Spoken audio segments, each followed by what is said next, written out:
Good morning guys. Meron tayong tinignan ng bagong unit ulit dito lang sa atin sa lugar natin.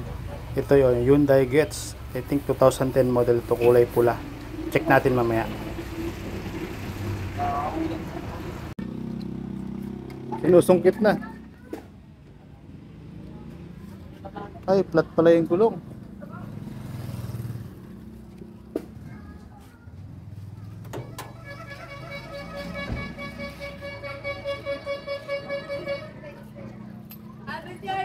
Bukas to, pre? Oo. Bukas na yun.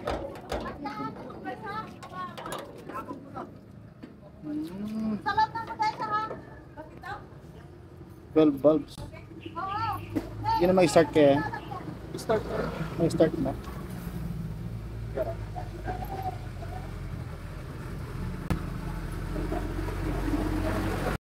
Napapaanda rin.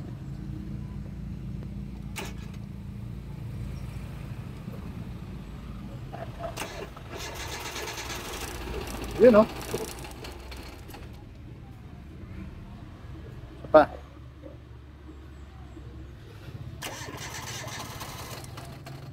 Kaya magtuloy. Medyo maingay lang guys yung pambelt niya. Pero nung umikot na siya, naging okay na. Siguro maka-na-stock lang po ito. Kasi matagal siya nakagaray sa nakatambay ba. Ayan. Kinek ko rin po. Wala naman siyang talsik tsaka usok. Pati dipstick. Okay naman.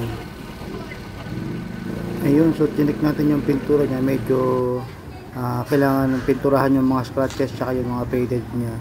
So kasus tayo dito kahit siguro mga 10,000 para maging maayos na. So yun guys, so yung body kit sa gilid niya natanggal daw, pero nasa loob siya ng sasakyan, kakabit na lang kung sakali na maayos at pipadampatin natin. Yung pintura niya, nakita niya may mga likas-kas din. So ito, unit na to ay nagkasusan po natin ito para mas lalong gumanda at para maging maayos at bumalik siya dati. Yan yung pintura niya sa gilid, parang pang balakubak, nagbabakbak, parang kulang sa shampoo. Let's go!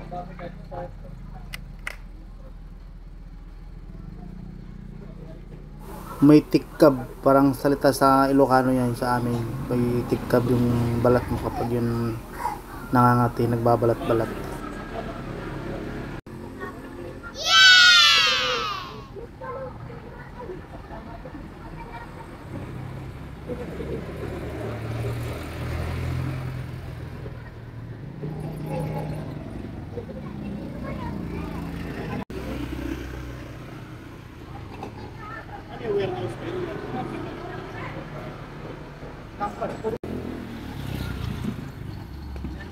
Lat.